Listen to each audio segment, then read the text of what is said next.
Welcome to Natural Born Talents. Today's subject is just a quick overview of the healer soul and the empaths.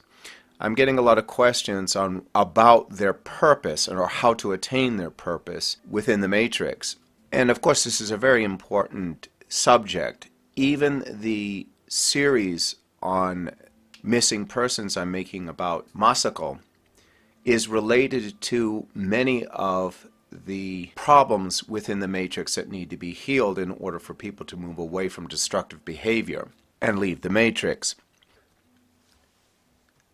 There are of course many kinds of healers. This video will be more towards the crystal healers, but this will include the empaths and other kinds of healers as we go along. The crystal soul has a hard time finding its purpose, as well as the lavender soul. The crystal soul's biggest weakness is its inability to interact on a social level. They just don't know how to do it.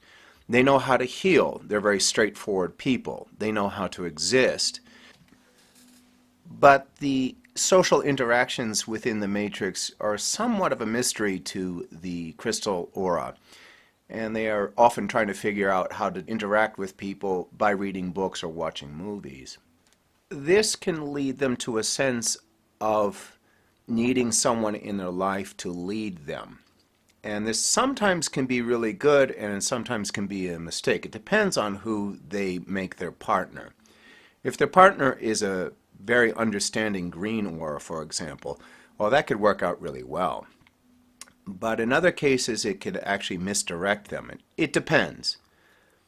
So I would say to the crystal aura more than anyone else is choose your partner carefully, very carefully.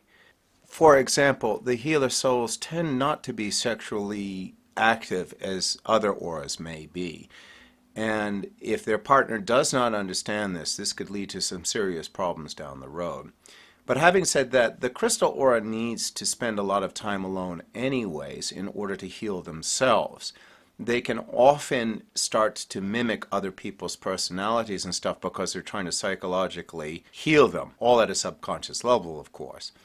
The matrix was designed for people to work out their destructive, corrupt, or evil needs. There is good in this world, but at this point in time of this video, the dark side of the matrix is really pushing their agenda quite hard, and this makes it difficult for everyone. So naturally, the crystal healers, as well as any empath, are going to need to find an environment where they can coexist with a few people that they love and that they can heal.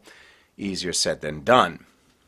If you're an empath or crystal soul and you're stuck in the middle of the matrix somewhere in a big city, for example, well, you're going to probably get so overloaded you won't know what your purpose in life is, or you're going to get so disgusted with it you're going to just want to leave the world as a whole. The real answer to that is to find an environment that suits you with only a few people in your life that you know you can heal. Again, the healer souls do have trouble figuring out who they can heal and who they can't heal on a psychological level. On a physical level, the healer souls need to master whatever they can with things like proper diet, aromatherapy, shiatsu, massage therapy, radiology, nursing, anything that has to do with healing, crystals can do. But when it comes to the psychological level, the spiritual level, or the counseling level, this gets a little bit more tricky. The healer soul can do this. The problem is sometimes healer souls don't know when to back off. When they are working with someone who's just not going to quit their destructive need, they need to cut that person off because that person's falling into the inferno and there's nothing you can do about it. That individual's will is to be destructive, and that is something no one except that individual can change. Having said that, if you try to heal such people, they will only use you, and it will be to your loss. And in the long run, you'll make it worse because what you're doing is healing a corrupt person who's going around damaging others. So if you're a crystal healer, you may want to look into this issue at a deeper level to see if the people around you are people you truly do love and want to heal and see them move away from the matrix, or if they're people that just are not going to quit and they're going to keep playing their silly little games within the inferno and it's not going to stop. You need to cut those people off. And if you do, your life will become much lighter and easier to focus on other purposes and other things you may want to work with. Now for the empaths, this is somewhat true as well. But the empaths, especially the indigo empaths, they kind of know who they can heal and who they cannot heal. They kind of know who they can work with and cannot work with.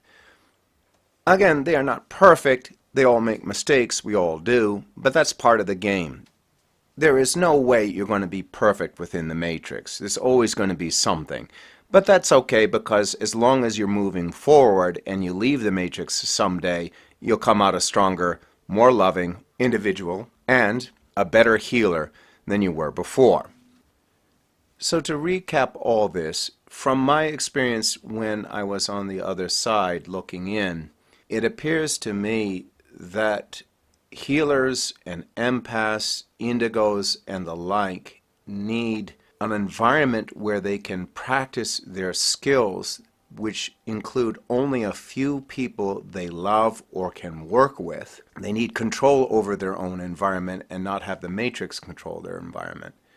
They need to cut off the people who are the baby souls, the ones that are not going to give up their corrupt needs. And as you can see within the matrix is really exposing them in politics quite thoroughly these days.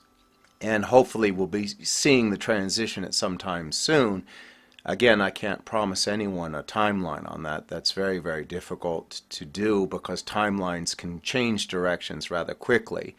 So I suggest that you balance your life between any kind of healing practice you can think of, both the physical and the psychological. As far as the lavenders who seem to be interested in the paranormal a lot, you may want to be very careful these days. The ghosts and demons and all the other corrupt beings are beginning to stir.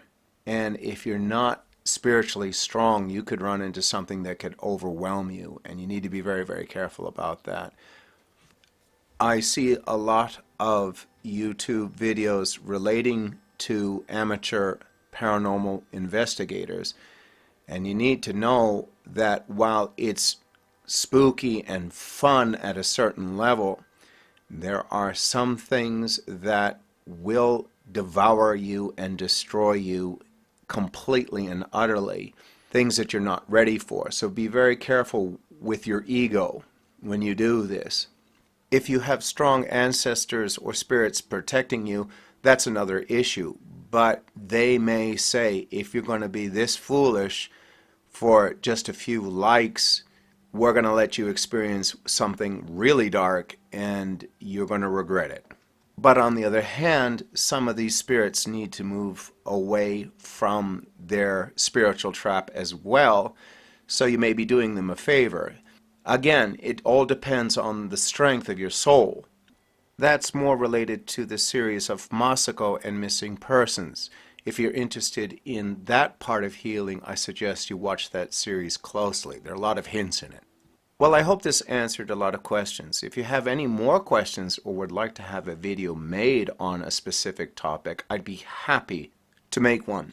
I will be continuing the Masako series. If you're interested in the paranormal, I highly recommend you look into that.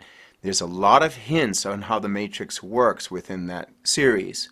Again, thanks for watching. Hope to see you in the next video.